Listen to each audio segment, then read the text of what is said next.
NTV Television Network presents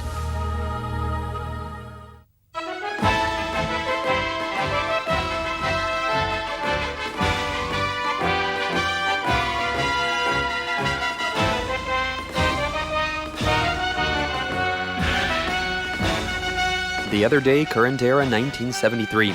Translation and voiceover by BMI Russian.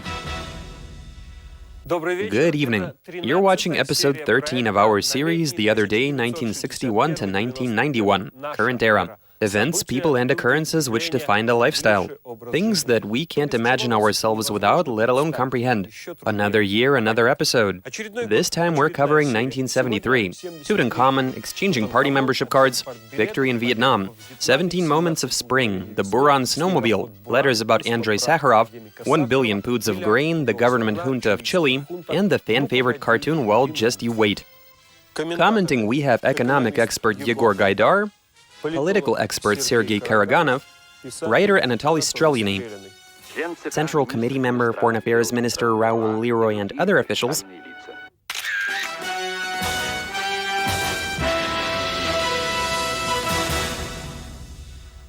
Three times champion at the Munich Olympics and #1 female gymnast of 1972, Olga Korbut embarks on a triumphant tour around the United States in 1973.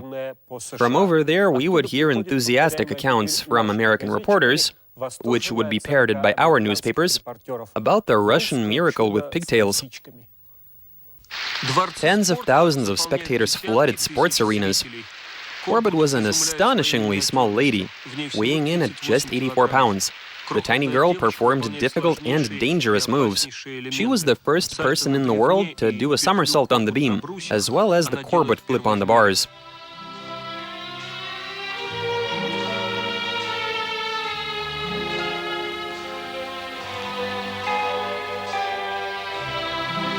During a ceremony at the White House, President Nixon exclaimed, "Well, aren't you small?" The amount of American gymnastics clubs named after Olga Korbut grew to a couple of thousand. March of 1973 marked the beginning of a party membership exchange program. A party membership card used to be the most valuable document you could acquire, much more so than a passport. When you lost your passport, you got off with a fine. But losing your party membership card would lead to penalties that could jeopardize even the most prosperous career. Forgetting your briefcase on a park bench could very well ruin your entire life. That's why bosses would prefer to store their membership cards in a vault, servicemen in the breast pocket of their shirts, everybody else within the inner buttoned pocket of their jacket, which would never come off. When they first announced the exchange of membership cards, most people thought that not everybody would receive a new card. They'd presumably get rid of anybody who was penalized, while listing them in a special registry. A bunch of pensioners with them being a burden. They assumed a purging of the ranks was imminent, which was something unheard of since the time of the first 5-year plans. Fortunately, none of that happened. Every communist in the country received a new membership card. For the first time, the red books contained an image of Lenin, and an often used commandment of the time, which went, "The party is the mind, honor, and conscience of our age." The main thing for which the exchange procedure will be remembered, membership card #1 was issued to Lenin and signed by Brezhnev. After that, membership card #2 was given to Brezhnev himself.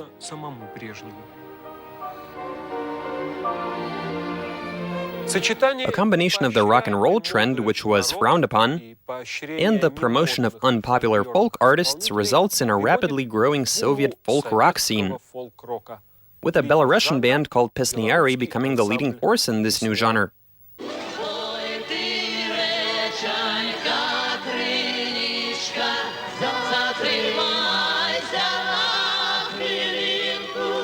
Pesniary is what they used to call wandering musicians in Belarus. The modern Pesniary were a philharmonical band run by Vladimir Mulyavin. Combining blues rhythms with dance melodies brought the ensemble first prizes at Soviet pop music festivals and at Sopot in Poland. Their folklore repertoire allowed the Pesniary to feel at ease. They had long hair, they'd rock their fretboards back and forth while on stage, and rhythmically stomp their feet.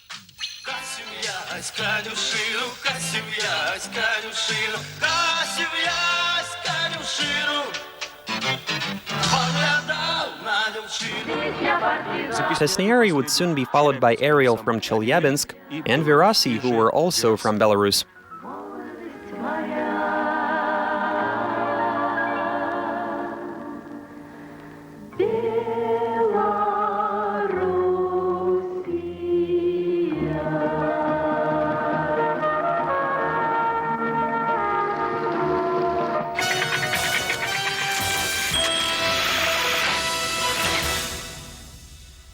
In 1973 was the year when the people of Vietnam attained their victory. For 8 years, we had unconditionally supported Vietnam in its struggle against American imperialist aggression. 8 years of protests, letters expressing solidarity, and gathering school supplies for Vietnamese children. The American aggressors used bombs, missiles, and napalm against the inhabitants of South Vietnamese towns and settlements. For 8 years, Vietnam was the main topic in news reports on foreign affairs. Each and every person would imagine women in traditional straw hats running for their lives away from the line of fire. Everybody had heard of San Mi, napalm, carpet bombing. And Vietnam receiving Soviet military aid was hardly a secret to anyone. Armed and trained by us, the Vietnamese fought ever the more confidently. One of the most well-known episodes that occurred during the final stages of the war. A Vietnamese fighter pilot flying a Soviet Su-21 shoots down an American B-52 bomber. The bomber crashes into a lake on the outskirts of Hanoi, while the pilot, who catapulted earlier on, descends into a lake in the center of Vietnam's capital and is taken prisoner.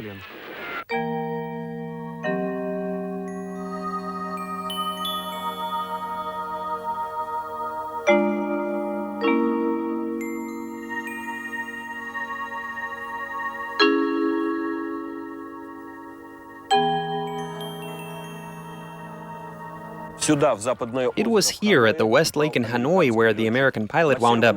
Relentless bombing of the capital of North Vietnam, together with Port Haiphong, was the United States' final desperate attempt at turning the tides of the war. After that, the only place left to try and achieve success were the negotiations in Paris.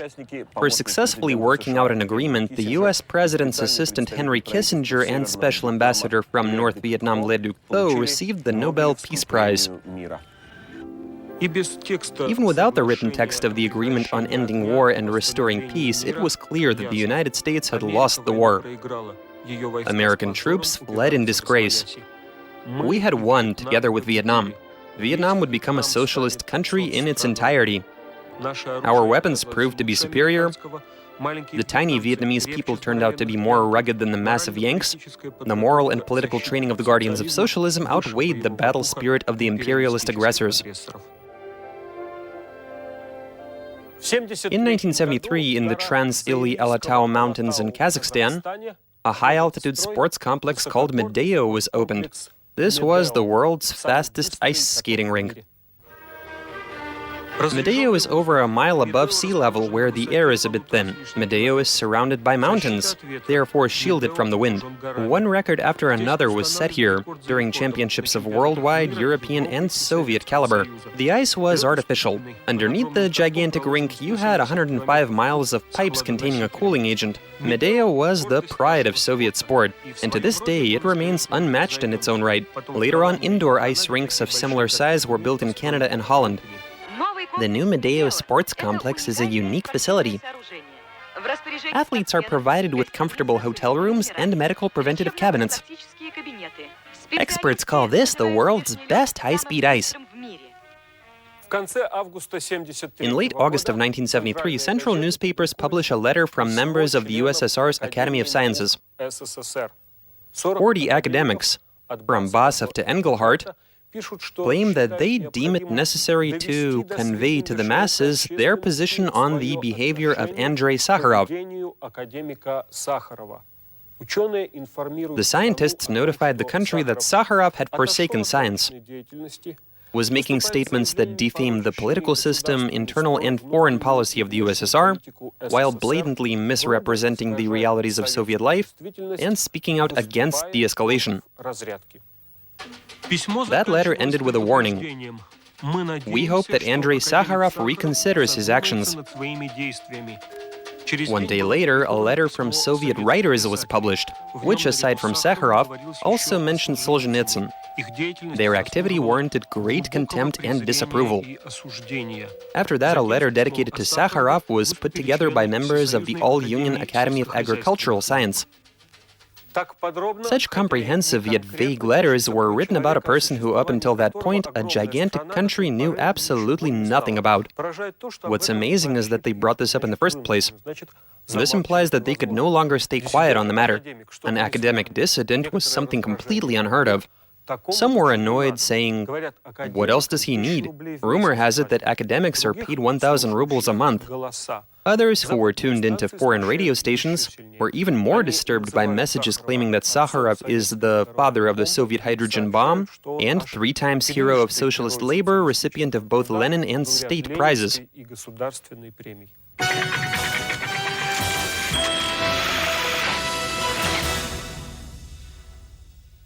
An economic experiment was being conducted in the country, called brigade cost accounting. The results were evident in construction.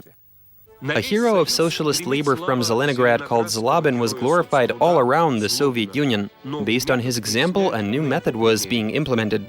Brigades would sign a contract for building a facility and be responsible for monitoring expenses. If the contractors were able to meet the deadline and save some cash, they'd receive a healthy chunk of that money as a bonus. Never before had the national economy allowed such obvious cash grabs. The success of cost accounting was marred by shady subcontractors and construction material suppliers who would constantly let them down. Since the end of the 60s, top-ranking Soviet government officials found themselves face-to-face with an irresolvable issue. The existing system for managing the economy was hopelessly ineffective. Also, major economic reforms were out of the question after what happened in Czechoslovakia. The main demand was to significantly improve the situation and get the economy running much more efficiently. In the end, this turned out to be an insurmountable task.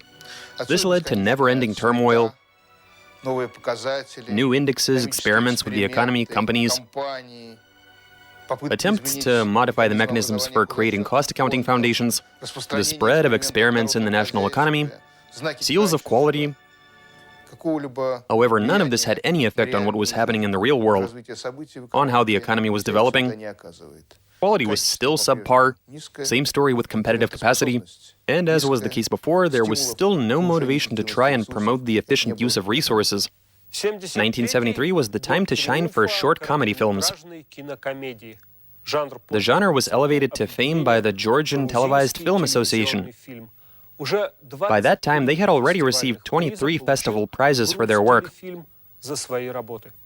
Up until then, short films were regarded as something a student would make.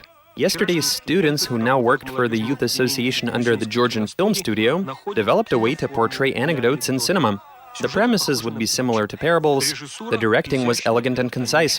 The Jug by Irakli Kwirakadze. A repairman was fixing an enormous jug from the inside and got stuck. He wasn't keen on destroying his own work, but he had to find a way to get by.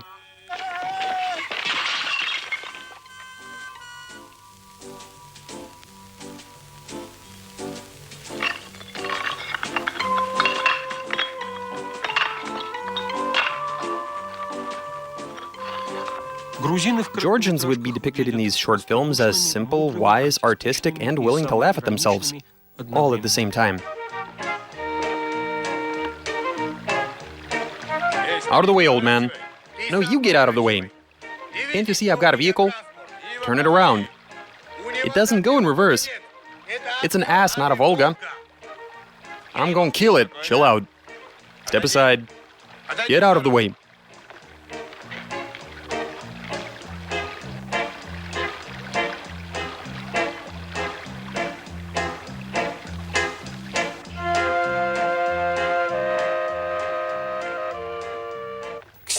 Once 1973 rolled around, they managed to fully satisfy consumer demand for pianos. Just in the Russian Federation alone, a good 28 musical instrument manufacturers specialize on making them, with the industry being led by the Red October factory from Leningrad. They used to make 10,000 pianos each year. People would typically buy pianos together with rotating stools, for the 7-year-old recruits going to music schools. 23 rubles per month for their kids' tuition at music schools was an expense that millions of ambitious families took upon themselves. Virtually every music school pupil played on their own piano at home. They'd call them phono, which was short for fortepiano, and they replaced the dominant musical instrument of the previous generation, the accordion, which was still used by many adults, but was barely taught to children. The country's 4,000 music schools couldn't accept everybody who wished to enroll, and it was even more difficult to find your way into piano class. Parents would have their kids learn violin or wind instruments as a last resort. 2 lessons each week were dedicated to their specialty, 1 to general piano study. Evening music schools began popping up, for adults and adolescents over the age of 10. 200 kids taking the admission test will be whittled down to the 50 most capable.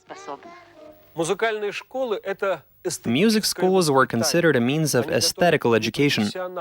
The idea was to prepare not pros, but rather qualified amateurs, who would perform in front of an audience at annual recitals, where the mothers and grandmothers of the talented youth would listen to a lovely non-partisan repertoire.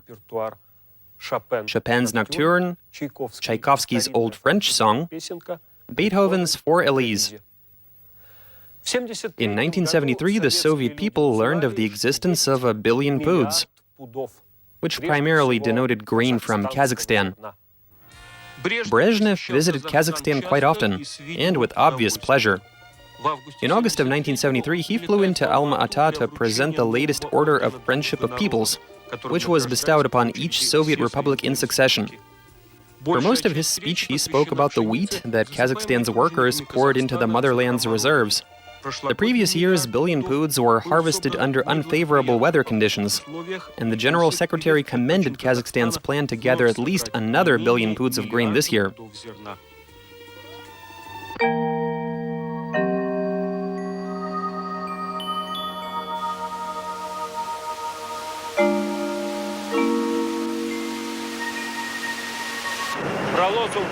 People took notice of the use of the traditional unit of weight in the slogan "Kazakhstan will harvest its billion," despite the country converting to the metric system a while back, which used kilograms, hundredweights, and tons.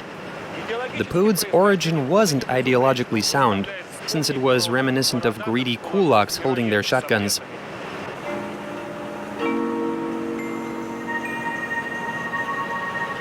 However, it was way more impressive to count the harvest in poods, when you've got 9 zeros after the first digit. As a matter of fact, 1 pood is 36.1 pounds, and so that famous billion is just a bit over 16 million metric tons.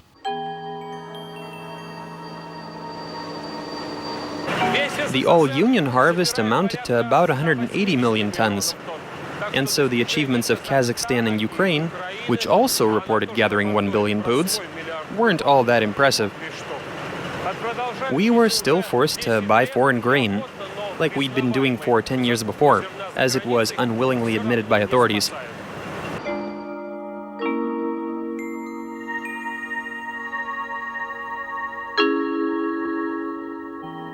In the summer of 1973, a rumor spreads around the country about how a lion almost devoured a Komsomol member.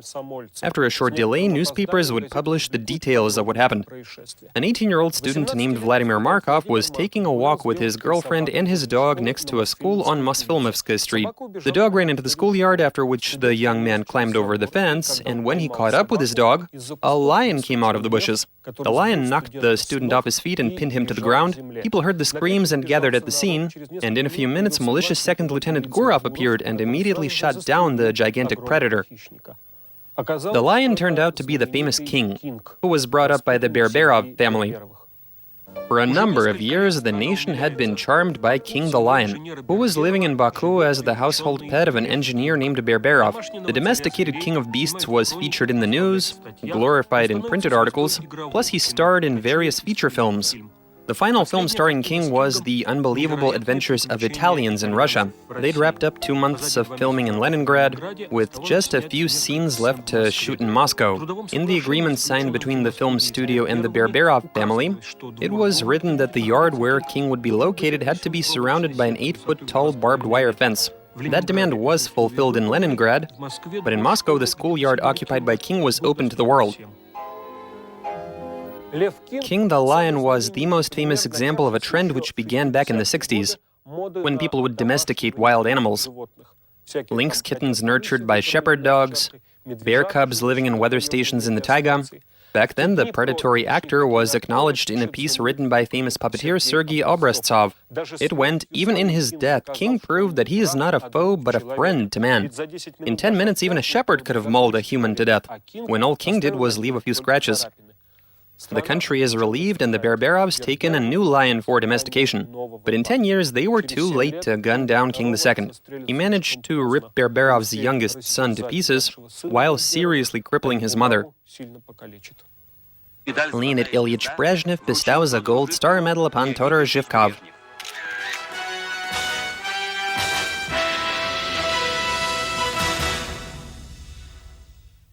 A good third of the country consisted of northern territories with no roads, with deer being the best available mode of transportation. But that was before industrial development of those territories began.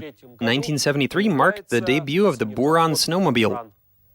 The Buran, which was a side product of Russian aircraft manufacturing, was produced by the Rybinsk jet engine manufacture plant. This was the first ever series production sleigh which you could ride without having to be pulled. The Buran would be dubbed the snow scooter. Demand for motorized sleds in the country amounted to 25,000 units. The Buran can be of use to anyone who lives or works in the far north. A play produced by Anatoly Vasiliev and Oleg Yefremov was being shown at the Moscow Art Theater, called Solo for a Striking Clock, based on a piece by Czechoslovakian playwright Zagradnik. The play would be remembered as the final work of the old guys from the second generation of Moscow Art Theater actors, who came after Moskvin and Kachalov. Olga Androvskaya, Mikhail Yanshin, Mark Prudkin, Alexei Gribov, Viktor Stanitsyn. They'd been appearing on stage at the country's main dramatic theater since the 1920s. In the play, they portrayed elderly folk who'd gather once a week to drink tea, reflect on the past, and complain just a bit. You see, I'm not allowed because of hypertension. Forget about your hydrangea.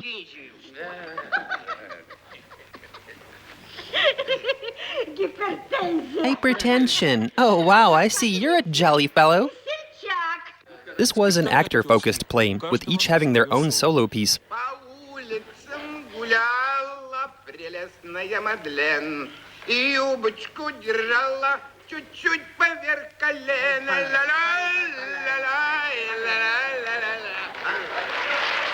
The stage and real life did get mixed together, with the actors sometimes being brought to the theater from the Kremlin hospital.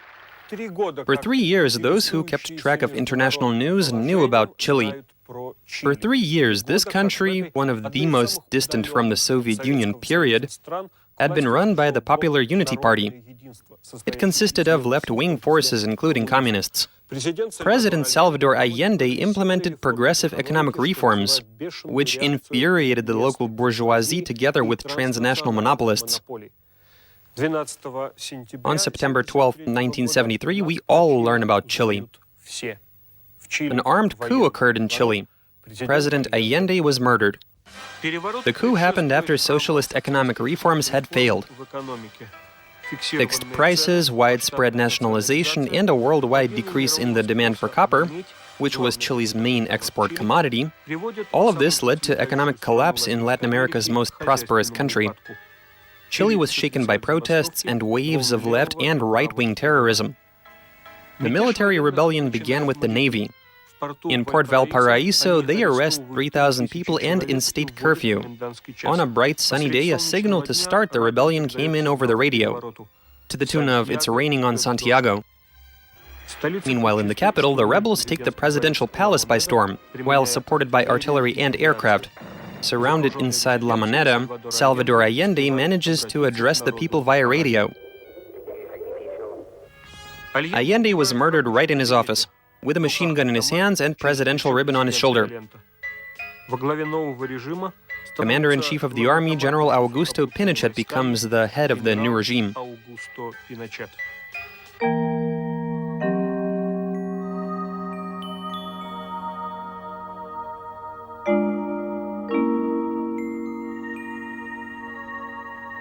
And here we have the La Moneda presidential palace, which was subject to bombing, with a few huge office buildings encroaching on three sides. The newsreel, filmed from the latter's roofs, depicting Allende's residence up in flames, with soldiers and armored vehicles in front of it, were seen all around the world. In 1973, a new and frightening word becomes part of the Russian language, coming from across the entire globe straight from Chile: junta. Before that, we'd call any sort of stratocracy dictator so-and-so's a regime. Pinochet was a true dictator, with an imposing appearance worthy of dark caricatures, with his extravagant uniform, lifted brim cap, operetta mustache, and most importantly, he was always wearing tinted glasses. The unrivaled cruelty of his regime was vividly demonstrated. We knew the names of a good portion of those who were executed. People on the streets were being arrested in broad daylight, and books were not just being eliminated, but burned at town squares. This also found its way into the news, and the world knew that fires were blazing in Santiago, fueled by Marxist literature and Cubism albums. The military apparently thought that those were about Cuba. These streets might very well see a Horst Wessel scenario. The situation appears to be out of a Nazi textbook. Berlin's Bebel plots 1933? No, this is Santiago. In 1973. Franco was still alive, but for a while nobody had heard much about the Spanish caudillo. In light of the events in Chile, the people remembered an old, dreaded word. Pinochet was dubbed a fascist. The full name of his regime went like the Chilean Fascist Junta.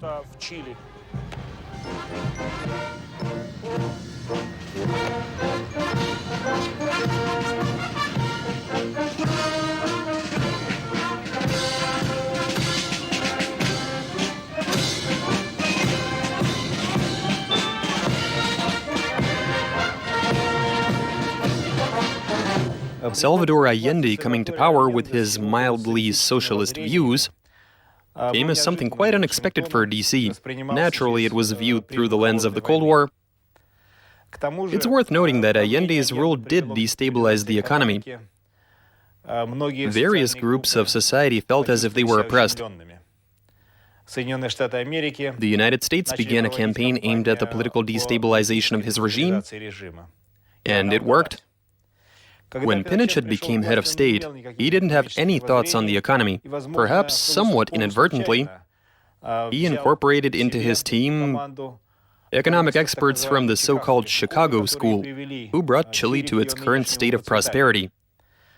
Nowadays, people tend to have fond memories about Pinochet, though they seem to forget how many thousands of people died in concentration camps, and how many hundreds of thousands were forced to leave forever, while losing all hope of pursuing happiness and leading a normal life.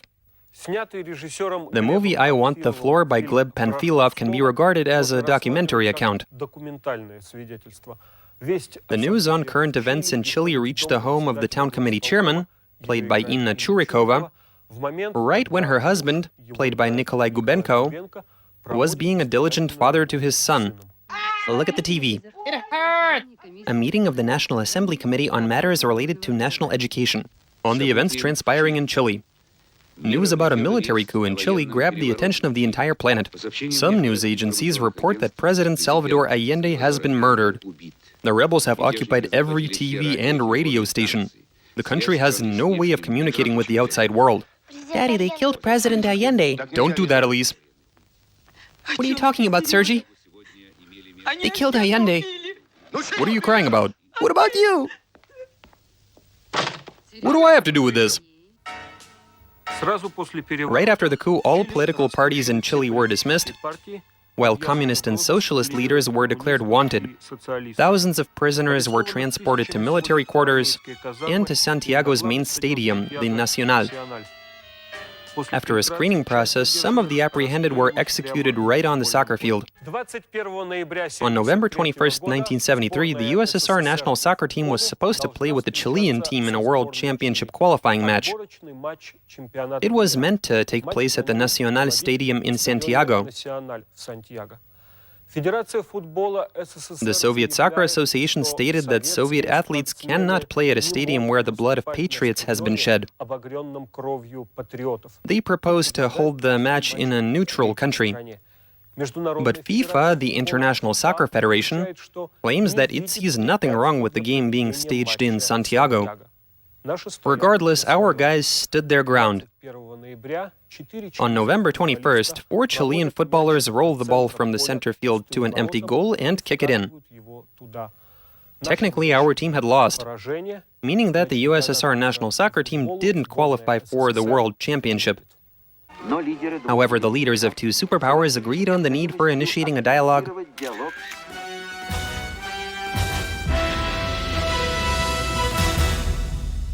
1973 marks the full release of a 25-volume anthology called The Library of Modern Fantasy. Science fiction was at the peak of its popularity. Books from this series were even more sought after than detective stories. The people's favorite authors were Arkady and Boris Strugatsky, Stanislav Lem, Kobo Abe, Ray Bradbury, Isaac Asimov, Arthur Clarke. In 1973, in tune with everyone being captivated by all things science fiction, Central Television begins showcasing the pinnacles of popular science in a show called Obvious Unbelievable. So many wonderful revelations the spirit of enlightenment brings us, experience based on misconceptions, and paradox's close friend brilliance, Alexander Pushkin. This show, which was dedicated to the mysteries of the world, addresses the trendiest of them. They released episodes on Filipino medicine and the Tunguska meteor, about the mystical number 7, aliens from space, the abominable snowman, and of course the Bermuda Triangle. Hello there. In today's episode, we're looking to elaborate on... Perhaps you've already guessed the issue in question. I'm of course referring to the so-called Bermuda Triangle. The show was hosted by Sergei Petrovich Kapitsa, son of the legendary academic and a professor himself.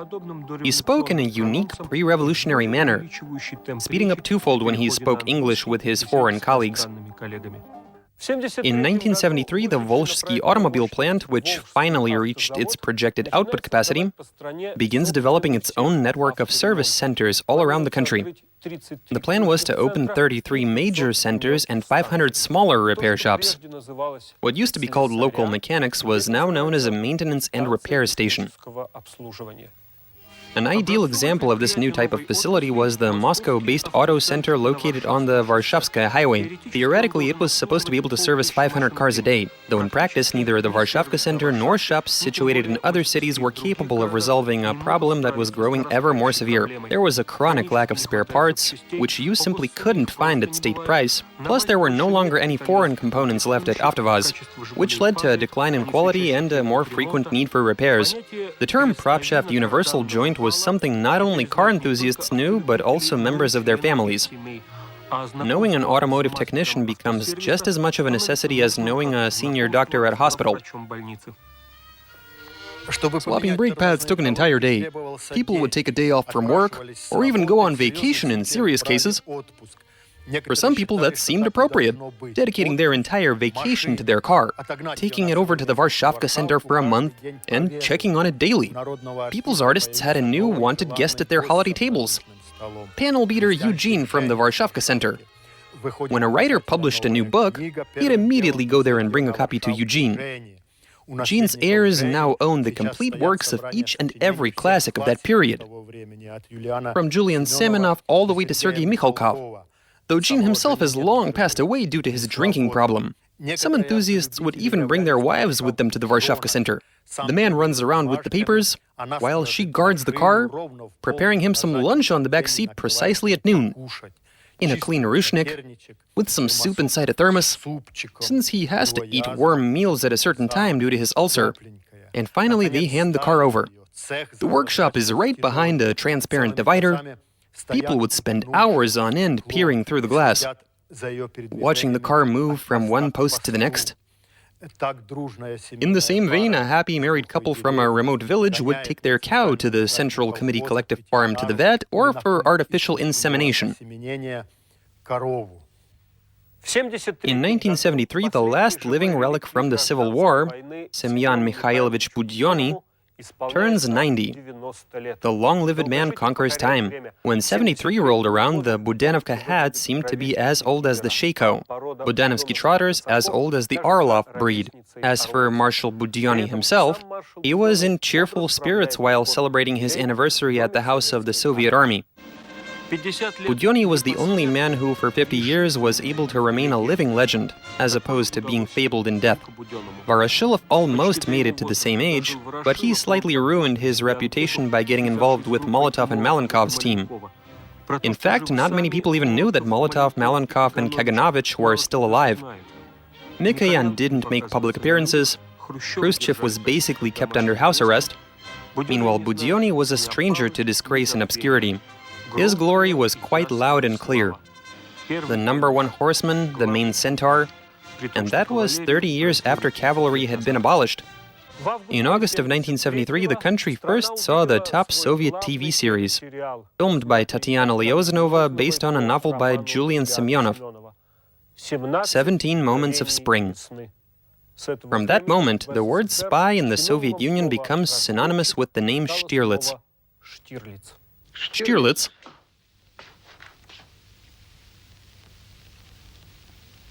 I'll ask you to stay. Just for a minute. This film was a tremendous success. They decided to rerun it in just 3 months after the premiere.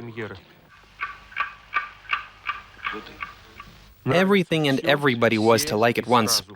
The main characters were Stirlitz, played by Vyacheslav Tikhonov, and Leonid Parfenov's Muller. Tabakov, Lanovoy, Korovlev, and Wisber portrayed fascists, while anti-fascists were played by Playat in the role of Pastor Schlag, with him donning skis for the first time, and Yevstigneyev as Professor Pleischner, who couldn't see a flower through the window. Food for thought. Goebbels. Yefim Kopelyan did the narrator's voice. The score was made by Mikhail Tariverdiev, with lyrics by Robert Rozhdestvinsky.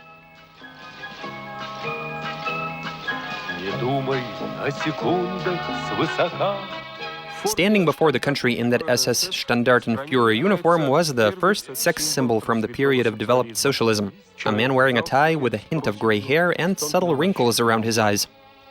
Aspiring playboys of the 1970s would learn to smoke like Stirlitz, brown like Stirlitz, and speak like Stirlitz, saying things like, "Now you listen to me, little lady." Official recognition didn't come right away. They wouldn't give 17 Moments a state prize on account of objections from high military command. Apparently, the film made it look as if spies were key in winning the war. Only upon its third release did Brezhnev finally watch 17 Moments, and he absolutely loved it. The film's creators received a Russian state prize, orders. Tikhonov, who played Stirlitz, becomes a hero of socialist labor. For the first and last time, the motherland rewarded the role of Gestapo chief Heinrich Müller. Never before since the time of Chapayev had a movie become such a major cultural phenomenon. Jokes about Stirlitz were typically based on cute puns such as, "Stirlitz shot at close range, he shot close range down." Today, the last remaining fruit fly perished.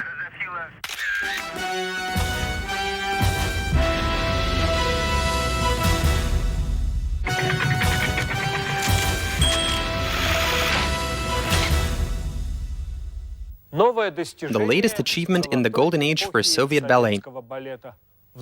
During 2 Bolshoi theater performances held in 1973, namely Sleeping Beauty and Romeo and Juliet, a brilliant show was put on by the married couple Ekaterina Maksimova and Vladimir Vasiliev. In September, they were named People's Artists of the USSR. The wonderful Soviet ballerina, People's Artist of the USSR Galina Sergeyevna Ulanova, is rehearsing with Ekaterina Maksimova and Vladimir Vasiliev. They received the highest honor for their overall artistic achievements. Even before Juliet, Maksimova had already become famous thanks to the Nutcracker, with Spartak being Vasiliev's claim to fame. They had been dancing in the Bolshoi since 1958. They were loyal to tradition, but in a modern interpretation. Maksimova and Vasiliev would go down in Soviet ballet history as a duo.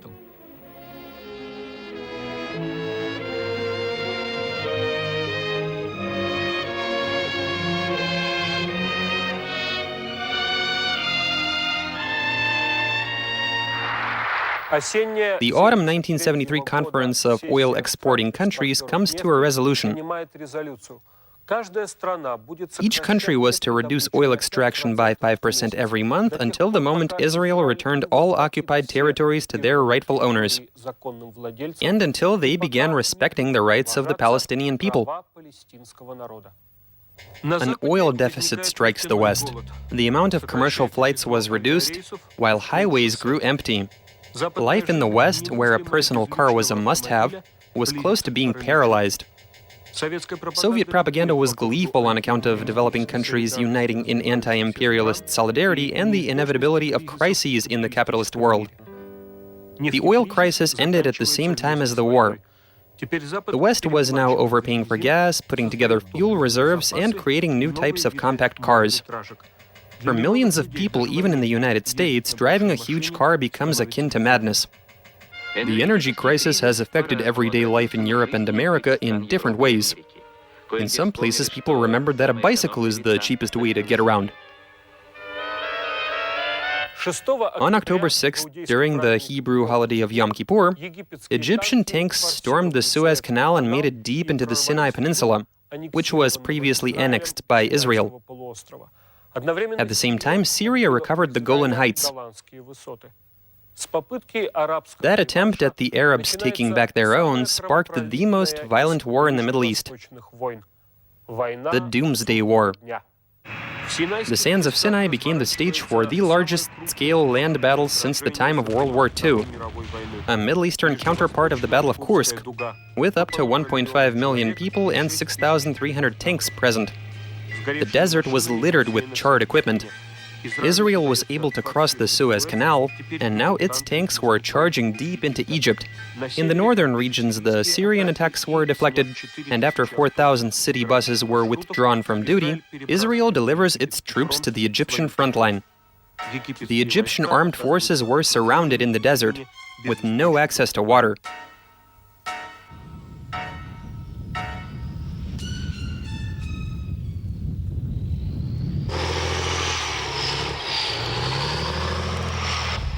After the War of 1973, Israel was considered to have the fiercest army in the world. By that time, Germany had reached an agreement with its eastern neighbors and become the leading partner to socialist nations. The world was in awe at how the Jews and the Germans had traded their historical roles. The best warriors were now the best tradesmen, and the former best tradesmen were now the best warriors.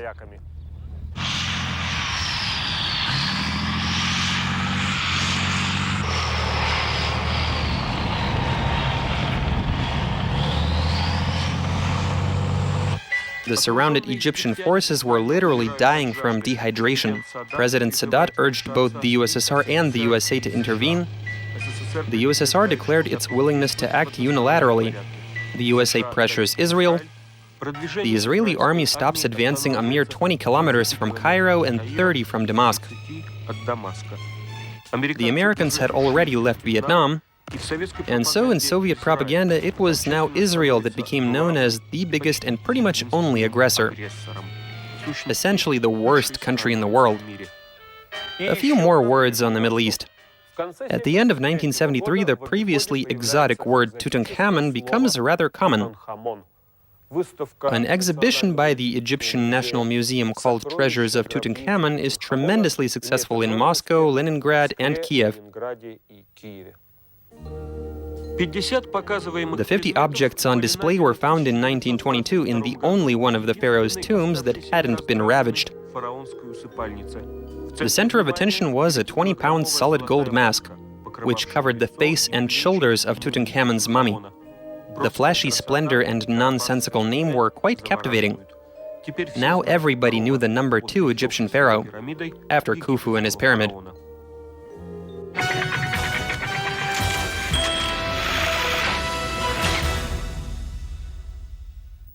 People tried to avoid even articulating such a terrifying word as cancer. The verdict, he or she has cancer, always implied a fatal outcome within the next couple of months. A few common phrases went like, up until the very end, the doctors assured him that it was just an ulcer. Or they cut him open, saw that it was too late, and decided to do nothing and just sew him right back up. Cancer becomes the second most common cause of death after cardiovascular disease. In 1973, a joint research program is developed by Comecon member states. Construction of a cancer wing begins in Moscow on Kashira Highway. Next to the Institute of Experimental and Clinical Cancer Research, they erect 3 gigantic buildings, which contained a children's ward, polyclinic, surgical unit, X-ray department, and rooms for 1,000 patients. The recently widowed head of state Alexei Kosygin had personal reason for supervising the construction of this cancer treatment center, since his wife had died of cancer. Official atheism was very concerned with the spread of baptism, noting that Baptists are especially inventive when it comes to captivating human souls. Baptism becomes the second most popular Christian religion in the USSR, and the main target for atheist propaganda. They'd say that baptism's treachery was in its pursuit to bring religious ceremonies closer to modern life. Baptists taught people to speak to God as if to a friend, without intermediaries in the form of priests, while transforming any room into a house of prayer, creating youth orchestras, and singing their psalms in a fashion reminiscent of the Soviet people's favorite songs. The newspapers wrote about a case when a collective farmer ran into a house of prayer in some village yelling, "Help, the stable is on fire." Allegedly, not a single Baptist came out to help.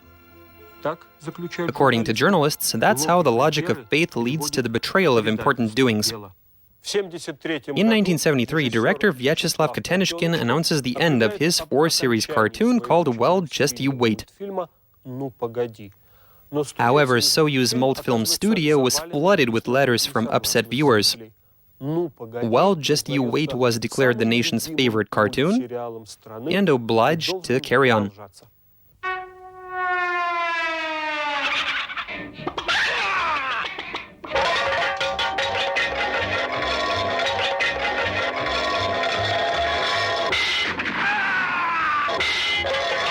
Well, just you wait! The wolf and the hare didn't talk much, mostly uttering exclamations. They were keener to act. Sometimes they'd sing. The latest episode would include that year's hit songs.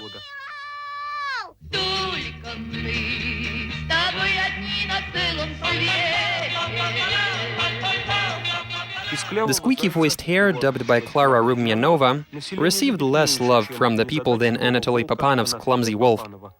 Well, hare, just you wait becomes a proverb. Printed comics featuring both characters would propagate abiding to safety regulations and rules of the road.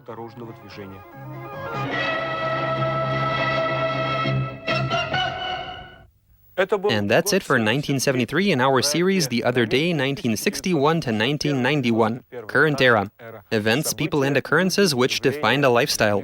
The next episode is going to be about 1974, the bulldozer exhibition, the Baikal-Amur main line, Watergate and Nixon's resignation, the red snowball tree, Shukshin's death, war in Cyprus, reorganizing the Chernozem region, and the Samotsveti ensemble. See you for a new episode and a new year. Farewell.